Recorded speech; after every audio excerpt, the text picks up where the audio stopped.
और आगे बढ़िए, उमर फारूक का दौर है।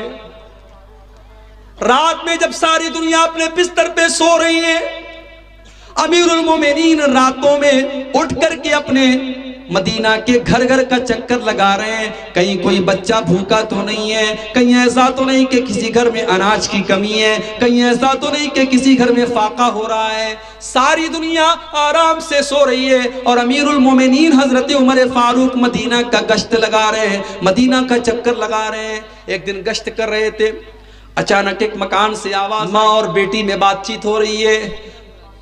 उस घर में दूध का कारोबार होता था।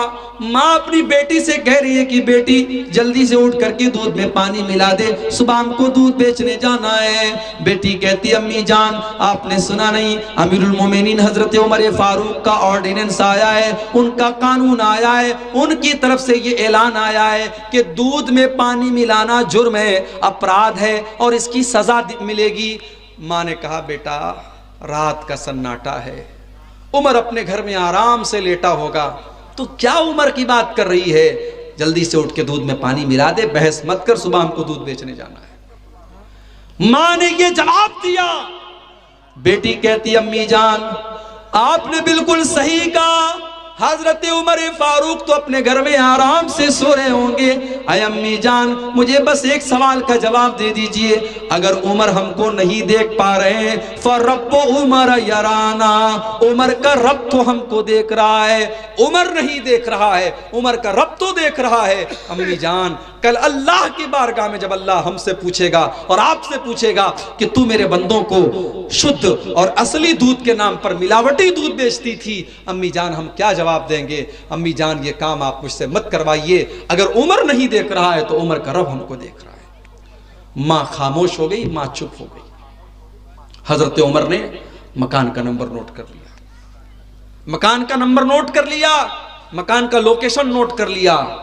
अगले दिन सुबह अपने सारे बच्चों को बुलाया और इस पर गौर करना, रिश्ता करने जाती है जब हमारी माएं और बहनें तो उनको अपने लंगूर जैसे बेटे के लिए हूर पहले तलाश होती है। उनको लड़का बेचारा जितना भी लंगूर हो लेकिन उसके लिए हूर चाहिए, उनको खूबसूरत बहू चाहिए। दीनदारी कौन देखता है भाई?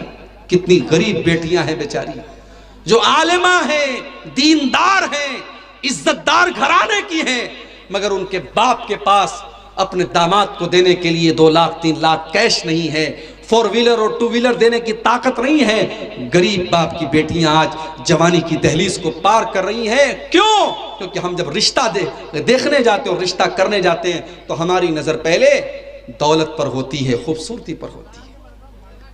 मेरे भाइयों जब हमने रिश्ते की शुरुआत ही दीनदारी पर नहीं की है तो फिर अगर घर को बिगाड़ने वाली बहू आती है, सास से झगड़ा करने वाली बहू आती है और शौहर पर हुक्म चलाने वाली बहू आती है तो हमें हैरत नहीं करना चाहिए। हम अगर बबूल का पेड़ बोएंगे तो आम नहीं निकलेगा, हमने आम का पेड़ ही नहीं बोया, हमने बोया बबूल का पेड़ है तो आम कहां से निकलेगा? हमने बुनियाद ही गलत रखी है। हमने रिश्ते की बुनियाद क्या रखी है?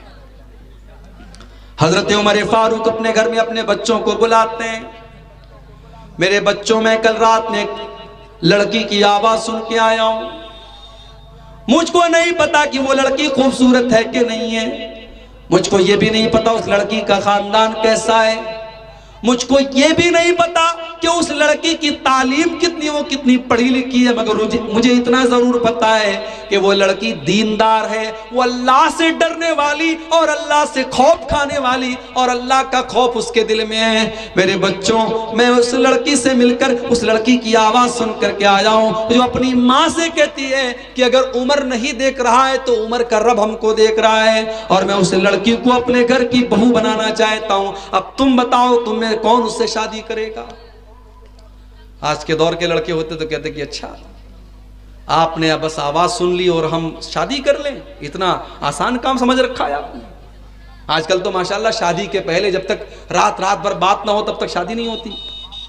हमारे पास लोग सवाल करते हैं मौलवी साहब मंगेतर से बात करना कैसा है?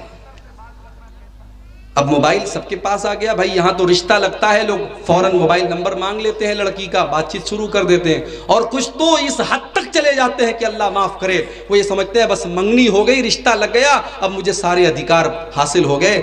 माफ कीजिए, मंगेतर आपके लिए गैर महरम है। जब तक निकाह ना हो जाए आपके लिए गैर जरूरी उससे बात करना। भाई कभी कोई जरूरत पड़ गई, कोई बात पड़ गई, आपने बात कर लिया, आप रात रात पर मोबाइल से चिपके हुए हैं और प्यार मोहब्बत की बातें हो रही हैं, फिर मुलाकात भी हो रही है और आप बिल्कुल बीवी की तरह उससे ट्रीट कर रहे हैं, ये हराम है और ये ज़नाकारी और बदकारी को दावत देने वाली चीज है।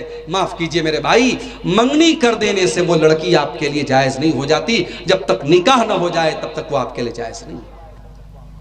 तो आज का नौजवान होता तो कहता कि अरे आपने एक आवाज सुनी और हम शादी कर लें, कोई तैयार ना होता।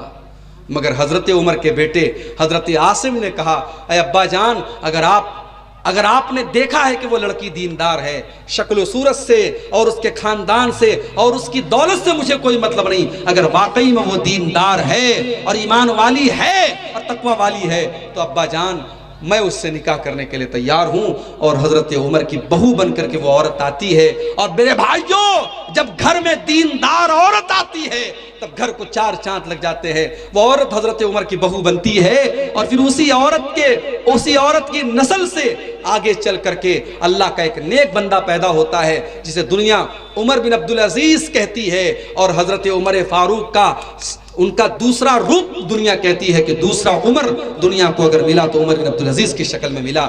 मेरे भाइयों, जब नेक और दीनदार बीवी घर में आती है तो घर को चार चांद लग जाते हैं। इसीलिए अल्लाह के नबी से पूछा गया कि सबसे बेहतरीन औरत कौन सी है, सबसे अच्छी औरत कौन सी है? आपने फरमाया अल्लती तसुर्रुहु इज़ा नज़र, जब शौहर देखे तो खुश हो जाए। बेहतरीन औरत वो है कि शौहर देखे तो खुश हो जाए।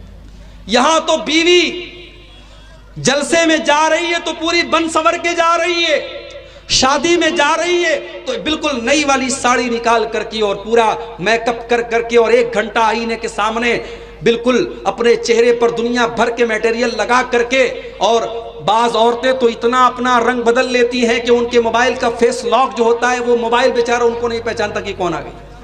मासूम बच्चे माँ को नहीं पहचानते ये कौन सी औरत मेरे घर में आ गई। इतना मेकअप करके अपने आप को बदल लेती हैं। शादी के लिए इतना मेकअप हो रहा है, पार्टी में जाने के लिए और घूमने फिरने के लिए इतना मेकअप हो रहा है। और शौहर बेचारा जब घर में आता है तो वही पसीने की बदबू होती है, वही मसाले की महक होती है, वही तेल से सना हुआ बदबूदार कपड़ा होता है। मेरी माँ और मेरी बहनों, आपकी ज़ेबो ज़ीनत, शादी के बाद आपकी ज़ेबो ज़ीनत का हकदार आपका शौहर है। अगर शौहर के लिए आपने अपने आप को सजाया और संवारा नहीं है तो माफ कीजिए, आप एक बीवी का हक अदा नहीं कर रही हैं। अल्लाह के नबी ने फरमाया बेहतरीन औरत वो है कि शौहर देखे तो खुश हो जाए। वो तुतीउहु इज़ा अमर, और शौहर जब कोई हुक्म दे तो बीवी माने। वला तुखालिफुहु फी नफ्सिहा व मालिही बिमा यकरा, और शौहर की फरमा बरदारी करे और अपनी इज्जत व आबरू की हिफाजत करे और शौहर के माल की हिफाजत करे। आज ऐसी औरतें हमारे घरों में आ जाएं तो घरों को चार चांद लग जाए।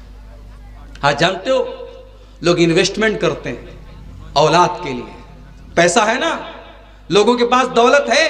कोई बीरपुर में जमीन खरीद रहा है, कोई नेपाल में दुकान लगा रहा है, कोई कहीं पर पैसा लगा रहा है। लोग इन्वेस्टमेंट करते हैं, जमीन खरीदते हैं, जायदाद खरीदते हैं अपने बच्चों के भविष्य के लिए, अपने बच्चों के फ्यूचर के लिए। मेरी माँ और बहनों और मेरे भाइयों, अगर आप अपने बच्चे का फ्यूचर बनाना चाहते हैं, अगर आप अपने बच्चे का भविष्य बनाना चाहते हैं, अगर आप ये चाहते हैं कि आपका बच्चा आपके बाद भी चैन और सुकून की जिंदगी गुजारे, तो सबसे पहला काम आप ये कीजिए कि आप दीनदार बन जाइए, आप नेक बन जाइए। माँ बाप की नेकी का बदला उनकी औलाद को उनके मरने के बाद भी मिलेगा। अगर आप नेक बन जाएं, अगर आप दीनदार बन जाएं, माँ अगर दीनदार बन जाए, बाप अगर दीनदार बन जाए, तो उसकी नेकी का बदला उसके बच्चों को उसके मरने के बाद भी मिलेगा। और अगर आप दलील इसकी पूछना चाहते हैं तो चलिए हम कुरान का 16वां पारा आपको दिखा देते हैं। कल जुमा का दिन है, जुमा के दिन अगर आपको मौका मिलेगा 15 से 20 मिनट आपको लगेगा।